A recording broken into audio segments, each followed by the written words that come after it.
시청자 여러분 안녕하십니까? VOA 뉴스투데이 시작합니다. 미국 백악관이 북한의 미한 연합훈련에 대해 연합훈련은 도발이 아니라 정례적인 훈련이라고 일축하고 북한의 조속한 대화 복귀를 다시 촉구했습니다. 로이드 오스틴 국방장관은 한국과의 확장 억제에 계속 전념할 것이며 영내 안정을 목표로 동맹과 계속 훈련할 것이라고 밝혔습니다. 첫 소식 박동정 기자가 보도합니다. 미국 백악관은 미한연합훈련을 전면 대결의 도화선이라고 비난한 북한의 이를 담화에 대해 우리는 영내 협력국과의 연합훈련이 도발이 된다는 개념을 거부한다면서 북한의 주장을 일축했습니다. 백악관 국가안보회의 NSC 대변인은 이일 VOE의 관련 논평 요청에 이번 훈련은 과거에 치러졌던 연습과 완전히 일치하는 일성적인 훈련이라면서 미국은 영내 평화와 안정을 보장하기 위해 동맹 파트너들과 계속 긴밀히 협력하고 있다고 강조했습니다. 또 북한이 미한 연합훈련을 미국의 적대시 정책으로 규정하면서 대화 차단 가능성을 시사한 데 대해서는 우리는 북한에 대한 적대적 의도가 없음을 분명히 해왔다고 강조했습니다. 이어 미국 정부는 양국과 영내의 모든 우려 사안들을 다루기 위해 진지하고 지속적인 외교를 추구해왔다면서 우리는 그 같은 외교가 양국과 영내 모두에 가장 도움이 될 것으로 믿고 있으며 그들에게 편리한 시간과 장소에서 북한 대표단을 만날 의지를 거듭 강조한다고 밝혔습니다. 백악관은 또 동시에 우리는 국제사회의 의지를 반영하는 유엔 안보리 결의를 완전히 이행하고 불법적인 무기 프로그램을 발전시키며 영내 안정을 위협하는 북한의 역량을 제한하기 위해 동맹 파트너들과 계속 협력할 것이라고 강조했습니다. 이런 가운데 로이드 오스틴 국방장관도 2일 필리핀 마닐라에서 열린 기자회견에서 미국에 대한 군사적 대응을 하겠다는 북한의 비난 담화와 관련해 한국과의 확장 억제 공약에 계속 전념하고 있다는 점을 분명히 했습니다. Our goal is and always has been to promote greater security and stability throughout the region. We remain committed to our extended deterrence commitment, and we're very serious about that when it comes to the ROK. And we will continue to work alongside our allies and train and ensure that we maintain credible and ready forces. 앞서 북한 외무성 대변인은 조선중앙통신을 통해 발표한 담화에서 이달 치러질 예정인 미한 확장 억제 수단 운영 연습 등에 대해 전면 대결의 도화선에 불을 지피려 하는 것이라고 비난하고 미국이 적대시 정책과 대결 노선을 추구하는 한 그 어떤 접촉과 대화에서 흥미가 없다고 주장했습니다. 또 최근 오스틴 장관이 한국을 방문해 스텔스기와 핵항모 등 전략자산 전개를 확대할 것이라고 밝힌 것을 거론하면서 미국의 그 어떤 군사적 기도에도 핵에는 핵으로, 정면 대결에는 정면 대결로라는 원칙에 따라 초강력 대응을 할 것이라고 위협했습니다. VOA 뉴스 박동정입니다. 유엔이 미한 연합훈련을 비난하며 추가 도발 위협을 시사한 북한의 최근 담화와 관련해 북한 문제의 외교적 해결 의지를 거듭 강조했습니다.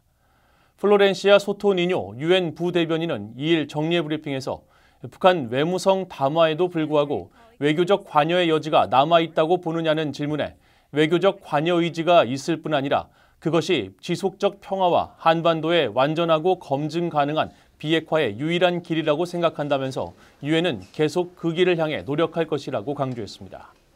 소토니뇨 부대변인은 또 안토니우 구테르스 사무총장과 박진 한국 외교부 장관의 전날 면담 결과에 대해서는 구테르스 총장이 한반도의 긴장 고조에 대해 우려를 표했다고 밝히고 사무총장은 영내 국가들의 비핵화 목표 달성을 돕는 일에 전념할 것이라고 설명했습니다. 미국 국무부는 토니 블링컨 국무장관과 박진 한국 외교장관이 3일 열리는 회담에서 북한 문제는 물론 경제와 외교 등 다양한 주제를 다룰 것이라고 밝혔습니다. 또 북한 도발에 미온적 태도를 보이고 있는 안보리 상임이사국 중국과 러시아를 거듭 비판하면서 국제사회가 북한의 도발에 대가가 따를 것이라는 분명한 메시지를 보내야 한다고 강조했습니다. 함지하 기자가 보도합니다. 미국 국무부의 네드 프라이스 대변인은 2일 정례 브리핑에서 미한 외교장관 회담 의제와 관련한 질문을 받고 북한을 포함한 여러 현안이 논의될 예정이라고 밝혔습니다. 특히 한국은 미국의 조약 동맹이란 사실을 강조하면서 두 장관이 회담 뒤 직접 관련 발언을 할 것이라고 말했습니다. Our relationship is multifaceted. There are a number of priorities that we are pursuing bilaterally with the ROK on the economic front, on the diplomatic front, on the political front, when it comes to our people-to-people ties, on the regional front, but also on the global front. The ROK has an influential voice, is an influential country on the world stage. We collaborate in any number of multilateral and global venues. 프라이스 대변인은 이어 토니 블링컨 장관이 다음 주로 예정된 중국 방문에서 중국 내 북한 해커 문제를 제기할 것이냐는 질문에는 북한의 핵미사일 프로그램 문제를 지적하면서 북한 문제는 회담의 주제라고 밝혔습니다. The DPRK's nuclear weapons program, its ballistic missiles program, a ballistic missile program is not only a threat to the United States, it's not only a threat to our allies in the region, but it poses a threat to regional peace and security. It is something that also implicates the PRC. 프라이스 대변인은 이어 유엔 안보리에서 북한을 비호하는 중국과 러시아의 문제를 지적했습니다. 세계 각국, 특히 여러 유엔 안보리 결의에 찬성표를 던진 유엔 안보리 상임이사국에 보내는 우리의 메시지는 모든 나라, 특히 유엔 안보리 결의에 서명한 나라들이 명문화된 내용을 완전히 준수하고 집행할 책임이 있다는 것입니다. 그러면서 세계 각국이 북한의 책임을 묻고 미국과 조약 동맹, 더 넓은 영내 위협을 가하는 북한의 지속된 도발에 대가와 결과가 있을 것이라는 분명한 메시지를 북한 정권에 보내는 것은 우리의 이익뿐 아니라 영내 평화와 안보를 위해 중요하다고 강조했습니다.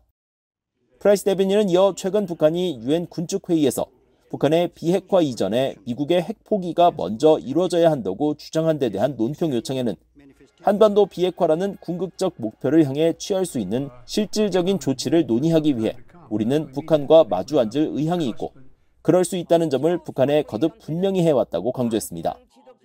VOA 뉴스 함지아입니다. 북한 외무성이 최근 홈페이지를 통해 서울 유엔 인권사무소장의 VOA 인터뷰 내용을 강하게 비판한 것은 바이든 행정부의 최근 북한 인권 특사 지명 등 북한 인권에 대한 적극적인 움직임과 무관하지 않다고 전직 북한 외교관들이 지적했습니다. 영국 주재 북한 공사 출신 한국 국회 국민의힘 소속 태영호 의원은 1일 VOA에 인권 문제에 대한 북한 정권의 반발은 새삼스럽지 않다면서도 외무성의 반박은 최근 북한 인권 특사를 6년 만에 지명한 바이든 행정부의 움직임을 예의주시하고 있기 때문이라고 말했습니다.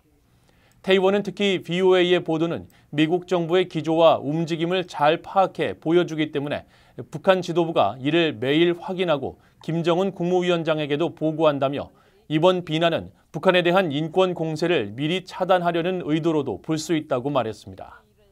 지난 2019년 한국에 망명한 류현우 전 쿠웨이트 주재 북한 대사 대리는 최근 북한이 한국에 대해 비판 강도를 높이는 연장선상으로 볼 수 있다며 서울 유엔 인권사무소는 유엔 기구지만 서울에 있으면서 북한 인권을 다루고 있기 때문에 타도 대상으로 볼 수 있다고 지적했습니다. 앞서 북한 외무성은 지난달 31일 조선인권연구협회 장철호 연구사 이름으로 홈페이지에 올린 글에서 제임스 이난 서울 유엔 인권사무소장이 최근 VOA와의 인터뷰에서 북한의 강제 실종과 강제 노동 등 인권 침해 문제를 지적하자 이를 비난하며 사무소가 즉각 폐지돼야 한다고 주장했습니다. 북한이 전 세계 167개국을 대상으로 실시된 민주주의 수준 평가에서 지난해와 같은 165위를 기록해 여전히 세계 최하위권을 벗어나지 못한 것으로 나타났습니다. 영국 주간지 이코노미스트 산하 경쟁력 분석기관인 이코노미스트 인텔리전스 유닛이 1일 발표한 2022 민주주의 지수에서 북한은 10점 만점에 1.08점을 받아 지난해와 같은 점수와 순위를 기록했으며 북한보다 순위가 낮은 나라는 미얀마와 아프가니스탄 두 개국에 불과했습니다.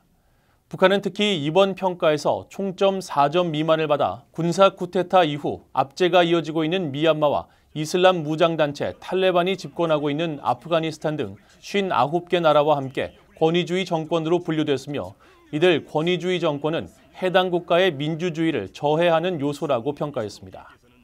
북한은 민주주의 지수가 처음 발표된 지난 2006년 이후 지금까지 단 한 번도 총점 평가에서 1점대를 벗어나지 못했으며 특히 지난 2006년부터 2021년까지는 16년 연속 세계 최하위를 기록해 민주주의 수준이 최악인 나라로 평가됐습니다.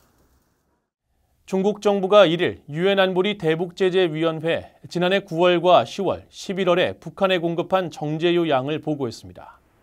대북제재위원회 홈페이지에 갱신된 중국의 지난해 9월 정제유 공급량은 1,197.38톤으로 표시됐고 10월엔 1,369.58톤, 또 11월엔 2,141.64톤으로 집계됐습니다. 이로써 중국이 작년 1월부터 11월까지 북한에 공급한 정제유는 10만 5,321.69배럴로 유엔의 연간 대북 허용치 50만 배럴의 21.06% 수준입니다. 하지만 VOA가 중국 해관총서의 북중 무역 자료와 대조한 결과 중국의 9월부터 11월까지 정제유 공급분은 이전처럼 윤활유와 아스팔트 재료인 석유 역청, 윤활유용 기유 등 모두 비연료 제품인 것으로 확인됐습니다. 이 같은 수치는 북한의 유일한 유류 공급 국가인 중국이 지난해 연료성 유류를 북한에 제공하지 않았다는 의미인데, 이 보고대로라면 현재 북한에 유입되고 있는 유류 제품은 모두 밀수 등 불법적인 경로를 거치는 것으로 추정됩니다. 이상으로 VOA 뉴스투데이를 모두 마칩니다. 시청해주신 여러분 고맙습니다.